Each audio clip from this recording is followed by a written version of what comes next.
Čakaj, to je tudi visoko, ne? Da ne bi se slučajno prizgodilo. Dobro, evo.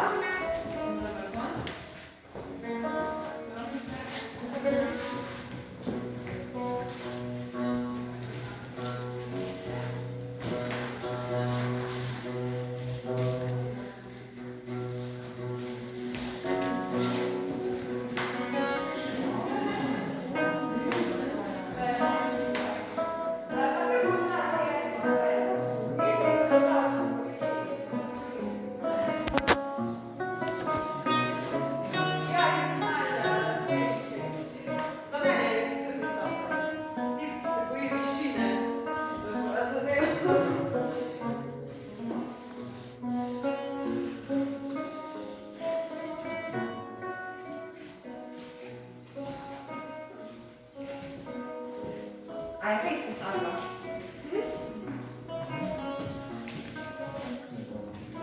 Ne znate bajati, da zdaj smo prisutni.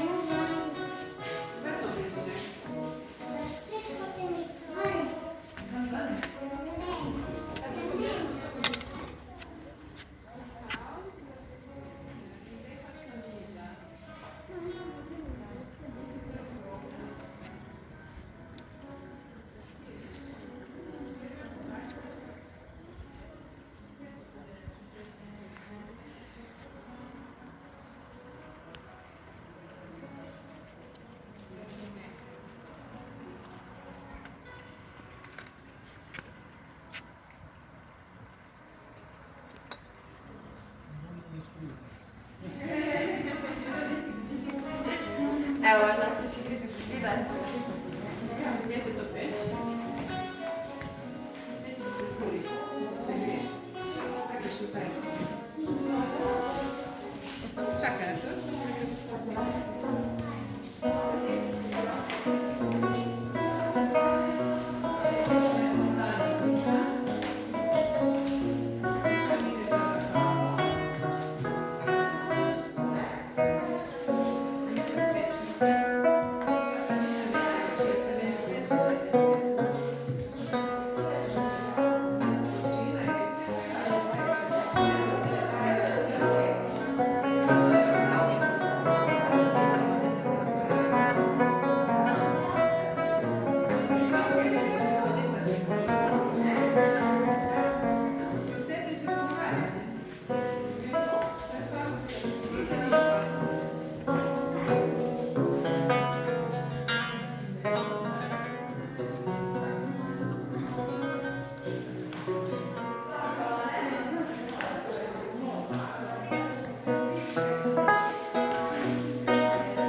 Velenje včasih ni bilo mesto. Velenje je včasih bilo podeželje, kjer so bila polja in njiva.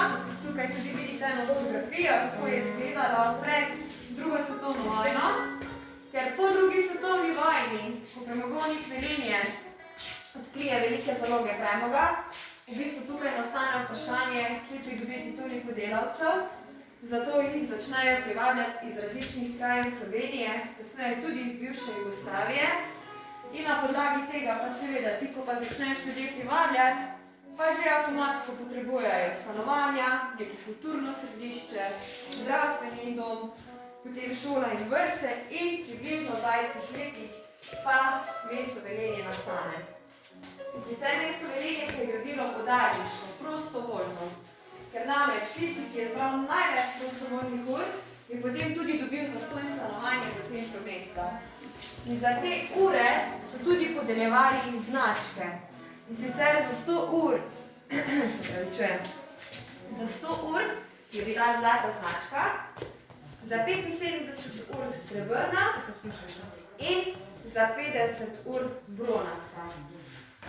Največja udarniška akcija je bila regulacija reke Pake, ker reka Paka je včasih poplavljala.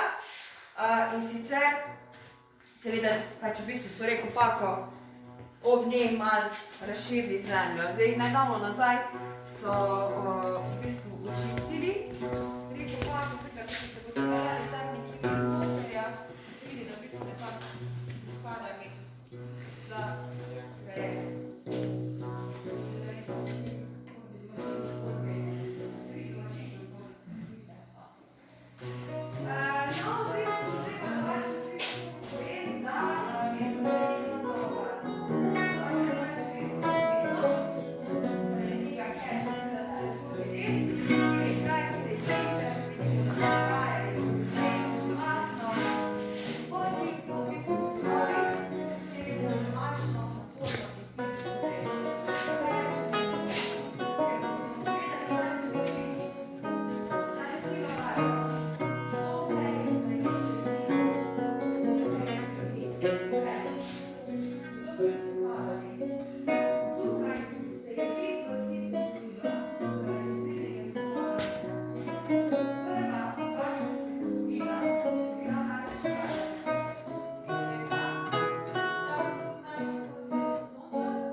This cigarette, I smoke.